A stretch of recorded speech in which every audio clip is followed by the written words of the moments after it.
मनुष्यता नहीं सीखी। शिक्षा के 3 उद्देश्य होते हैं, सावधानी से सुनना मेरी बात। शिक्षा के 3 उद्देश्य होते हैं। पहला उद्देश्य होता है बालक को मनुष्य बनाना। वेद कहता है मनुर्भव, क्या बन जा? मनुष्य बन जा। इसलिए शिक्षा का पहला उद्देश्य है व्यक्ति को मनुष्य बनाना। दूसरा उद्देश्य है व्यक्ति में आचरण पैदा करना, सभ्यता पैदा करना समाज के प्रति। और तीसरा उद्देश्य होता है स्किल डेवलपमेंट, यानी रोटी का जुगाड़ करना। ऐसा नहीं कि रोटी का जुगाड़ करना शिक्षा का उद्देश्य नहीं, लेकिन वो तीसरे पायदान पर है। आज शिक्षा के इन तीनों उद्देश्यों ने शीर्षासन कर दिया। पहला उद्देश्य क्या है बोलो? पहला उद्देश्य रोटी का जुगाड़ करना। यही शिक्षा का पहला और वास्तविक उद्देश्य आज बच गया है आज की दुनिया में। और इसका परिणाम यह निकला कि आपने अच्छे सर्जन पैदा किए हैं, लेकिन उन सर्जनों के भीतर आप मनुष्य रखना भूल गए। और इसका परिणाम यह है कि वो सर्जन अच्छा है पर किडनी निकालकर बेच लेता है। आपने इंजीनियर्स पैदा किए, लेकिन उसके भीतर मनुष्य रखना भूल गए, इसलिए 1700 करोड़ का पुल भर भराकर उद्घाटन वाले दिन गिर पड़ता है। आपने अच्छे सीएस पैदा किए, वो अकाउंटेंसी बहुत अच्छी जानते हैं, वो रुपए की व्यवस्था अच्छी जानते हैं, लेकिन वो देश के रुपए को कैसे काला बाजार में तब्दील किया जाए इस योजना में लगे हुए हैं। वो इस योजना में नहीं लगे हैं कि देश के भविष्य को कैसे उज्जवल किया जाए। उसका कारण है कि इस एकेडमिक एजुकेशन में से लाइव एजुकेशन को खत्म कर दिया गया।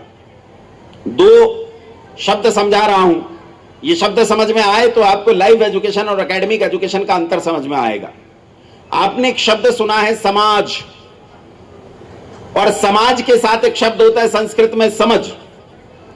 समझ होता है मनुष्य से अलग जितने कीट पतंग पशु पक्षी हैं, उन कीट पतंग पशु पक्षियों के झुंड को समझ कहते हैं।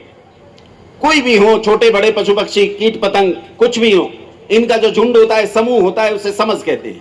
अब ये समझ क्या है, इसे अच्छे से समझो, उदाहरण से समझ में आएगा।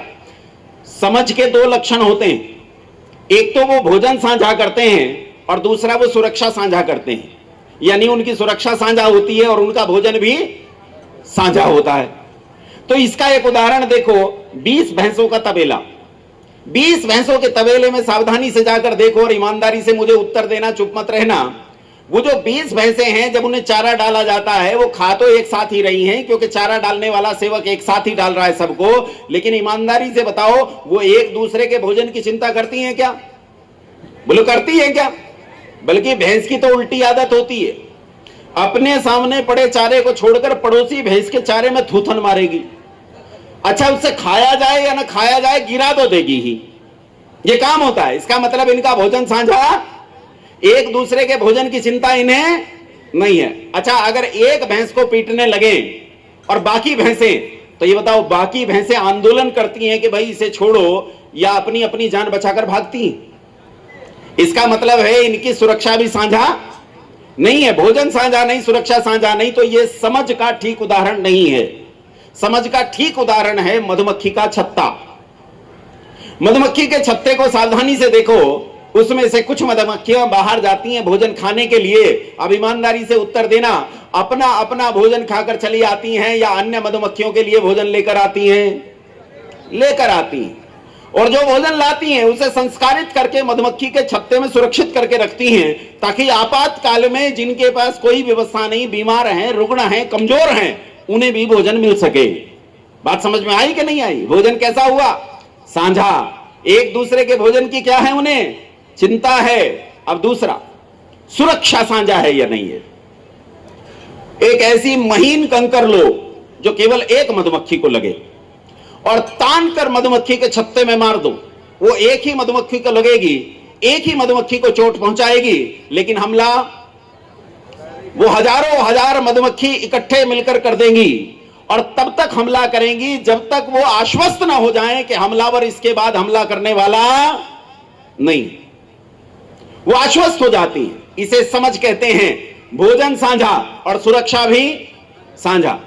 जब ये पशु पक्षी आपस में समझ का निर्माण करते हैं तब इनकी ताकत इतनी बढ़ती है, बंधुओं इतनी बढ़ती है कि दुनिया के सबसे ताकतवर पशु को मार डालते हैं। जंगल में जंगली भैंसों के झुंड को देखो, यह समझ का एक बेहतरीन उदाहरण है।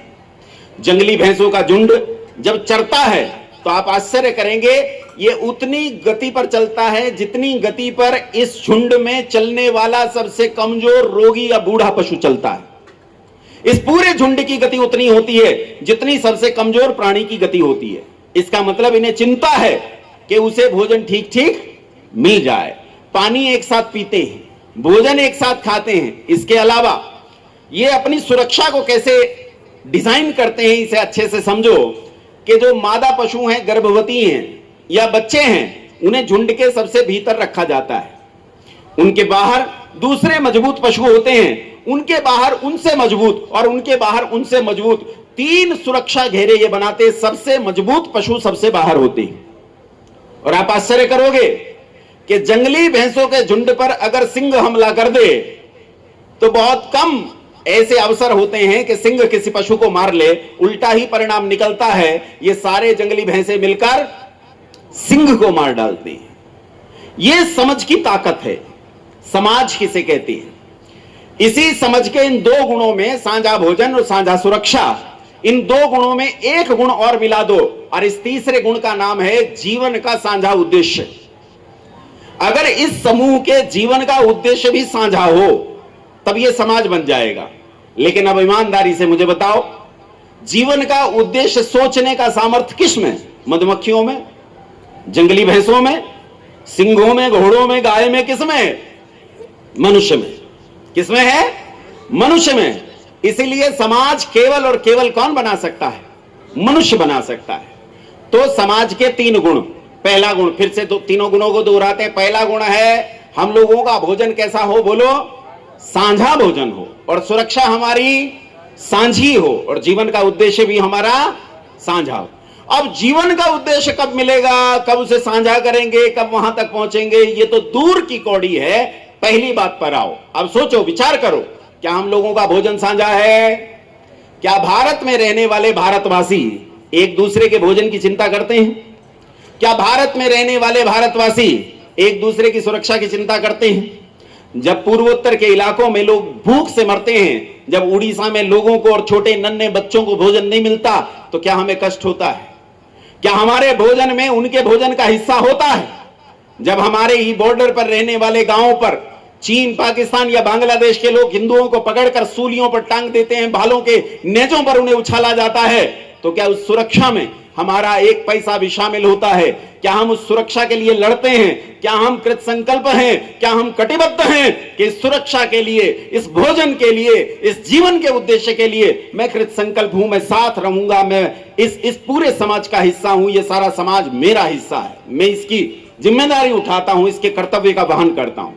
और अगर हम ये नहीं करते तो इसका मतलब है हम समाज, बोलो हम समाज, अरे छोड़ो, हम तो समझ भी नहीं है। समाज बनना तो बहुत दूर की बात है, हम तो समझ भी नहीं है। हम मधुमक्खियों से नीचे हैं, हम जंगली भैंसों से नीचे हैं, हम कुत्तों के झुंड से नीचे हैं, हम बिल्लियों के झुंड से नीचे हैं, हम तो बहुत नीचे।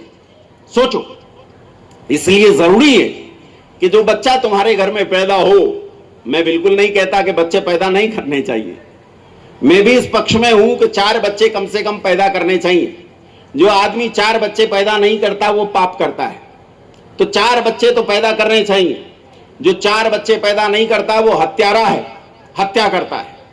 कैसे हत्यारा है? सुन लो मेरी बात। 2 भाई नहीं होंगे तो ये बताओ, चाचा और ताऊ के रिश्ते की हत्या हुई या नहीं हुई? मुंडी हिलाओ, हुई या नहीं हुई? 2 बहनें नहीं होंगी तो उनके आने वाली पीढ़ी में मौसी नाम के संबंध की हत्या हुई या नहीं हुई? अगर केवल लड़का है, लड़कियां नहीं है, तो बोलो मामा नाम के संबंध की और बुआ नाम के संबंध की हत्या हुई या नहीं हुई? तो जो 4 बच्चे पैदा नहीं करते वो क्या हैं? बोलो बोलो, जब तक नहीं बोलोगे ये बैठा रहूंगा, संचालक महोदय को कह दूंगा, माइक नहीं छोड़ूंगा। बोलो, जो 4 बच्चे पैदा नहीं करते वो क्या हैं? हत्यारे हैं। तो 4 बच्चे पैदा करने चाहिए, लेकिन 4 बच्चों को पैदा करके कुत्ते बिल्ली की तरह छोड़ मत दो। बच्चों का निर्माण करना बहुत जरूरी है। अगर तुमने बच्चों का निर्माण नहीं किया तो तुम्हें किसी मुसलमान, किसी ईसाई की जरूरत नहीं, तुम्हारा बच्चा ही मुसलमान बन जाएगा। इस देश में रहने वाले 30 करोड़ मुसलमान जॉर्डन से नहीं आए, सऊदी अरेबिया से नहीं आए, कुवैत से नहीं आए, इराक और ईरान से नहीं आए। इस देश में रहने वाले 30 करोड़ मुसलमान, जिनके नाम के पीछे चौधरी लिखा है, त्यागी लिखा है, मलिक लिखा है, सहवाग लिखा है, गौड़ लिखा है, ये कहां के हैं? बोल पढ़ो। ये हिंदू हैं सारे, ये 30 के 30 करोड़ हिंदू हैं, बने के नहीं बने मुसलमान। अगर तुमने अपने ही बच्चों का निर्माण नहीं किया तो निर्माण नहीं होने की हालत में तुम्हारे ही बच्चे मुसलमान बन जाएंगे और वो नारे लगाएंगे, भारत तेरे टुकड़े होंगे इंशाअल्लाह, इंशाअल्लाह। इसलिए एक जरूरी काम है बच्चे पैदा करना और दूसरा जरूरी काम है उन बच्चों का निर्माण करना। बच्चों का निर्माण कैसे होगा? A for apple, B for ball, इसी से होगा बच्चों का निर्माण। है तुम्हारे बच्चे कविताएं याद करते हैं क्या? Who has seen the wind? Neither I nor you, but when the leaves are trembling, the wind is passing through. Is that? यही तरीका है। हम हवा को नहीं देख सकते हैं? Twinkle twinkle little star, how I wonder what you are. Up above the world so high, like a diamond in the sky. क्या? Twinkle twinkle little star. जानते हो, जिस धरती पर रहते हो उसे प्लेनेट कहते हैं। अंग्रेजी में क्या कहते हैं? इसे बोलो, प्लेनेट कहते हैं। और सूरज को तारा कहते हैं, स्टार कहते हैं। सूरज को क्या कहते हैं? स्टार कहते हैं। और सूरज पृथ्वी से 13.5 लाख गुना बड़ा है। कितना बड़ा है? और ये तो छोटा सा स्टार है, इससे करोड़ों गुना बड़े स्टार, वो टिमटिमाते तारे हैं जो तुम्हें बहुत दूर दिखाई देते हैं। नन्हे नन्हे से टिमटिमाते तारे करोड़ों गुना बड़े हैं। लेकिन तुम्हारे बच्चे को क्या पढ़ाया जा रहा है? Twinkle twinkle huge stars. भाई साहब, लिटिल स्टार नहीं है, ट्विंकल ट्विंकल ह्यूज स्टार्स। लेकिन तुम्हारे बच्चे को पढ़ा दिया गया twinkle twinkle little star, how I wonder what you are. अच्छा, बच्चा ना नहीं कह सकता, नो नहीं कह सकता, क्योंकि उसे एक और कविता याद कराई गई है, जॉनी जॉनी। देखो, कहीं ने तो मुझे ही पापा मान लिया। ये शिक्षा का मूल दोष है। जॉनी जॉनी यस पापा, बेशर्मी सिखाई जा रही है। जॉनी जॉनी, उसने फ्रिज में से चुराकर मिठाई खाई है जॉनी ने, तो पिता पूछ रहा है जॉनी जॉनी, वो कहता है यस पापा। ईटिंग शुगर, अब वो झूठ बोलता है, कहता है नो पापा। तो कहता है ओपन योर माउथ, मुंह खोलो, तो वो बेशर्मी से हंसता है, बोला हा हा हा, ले देख ले, खाया है, पूछ उखाड़ ले, तू खाया है, झूठ बोलता हूं। तुम्हारी शिक्षा इतनी गजब की शिक्षा है कि इस गजब की शिक्षा में कल ही हम लोग जो रिसर्च पेपर पढ़ रहे थे उसमें हमने सीबीएसई और एनसीईआरटी की चीजों को पढ़ाया।